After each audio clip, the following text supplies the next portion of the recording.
Hi friends, તો આજે આપણે બનાવીશું ઈંડાની એક નવી રેસીપી. તો એની માટે તમારે થોડી ડુંગળી લઈને જે પ્રમાણે ઈંડા હોય એ પ્રમાણે તમારે થોડી ગ્રેવી રાખવી હોય એ પ્રમાણે તમારે ડુંગળી લેવાની છે. એ ડુંગળીને કાપીને તમારે તેલમાં સાતળી દેવાની છે. સરસ જ્યાં સુધી ગોલ્ડન બ્રાઉન થઈ જાય ત્યાં સુધી એને સાતળવાની છે. એના પછી તમારે આદુ લસણની પેસ્ટ છે એ તમારે ઉમેરવાની છે. તમે થોડું તીખું ખાતા હોય તો તમે એક મરચું પણ તમે એડ કરી શકો છો.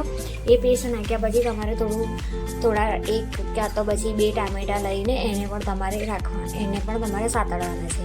અને એમાં થોડું મીઠું નાખવાનું છે કે જલ્દી એ ચડી જાય ટામેટાં. એના પછી તમારે બધા જે મસાલા નાખતા હોય, ગરમ મસાલો છે, પછી જે મરચું છે, હળદર છે, ધાણા જીરું છે, એ બધું તમારે મસાલા નાખી દેવાના છે. અને એને થોડું શેકવાનું છે. એ શેક્યા પછી તમારે થોડું પાણી નાખીને એને થોડું વધારે શેકવા દેવાનું છે.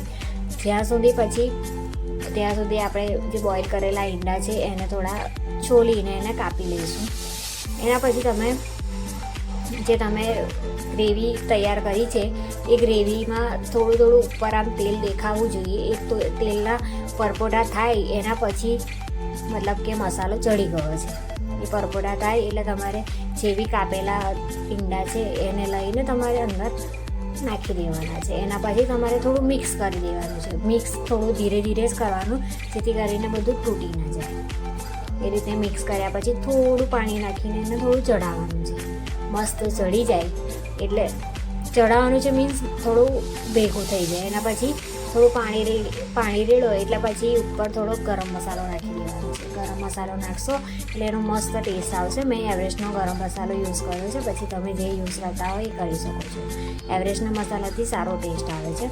તે નાખ્યા પછી ઉપર આપણે ધાણાને ગાર્નિશ કરીશું. એનાથી બહુ જ સારું લાગે છે. તો તમે જોઈ શકો છો વિડીયોમાં. જો તમને પણ આ સ્ટાઇલ ગમી હોય તો પ્લીઝ લાઇક, શેર અને સબસ્ક્રાઈબ કરજો. અને તમે ઘરે બનાવી શકો છો આ રીતે. બહુ મસ્ત બને છે. અને તમે પાઉં સાથે, રોટલી સાથે પણ ખાઈ શકો છો.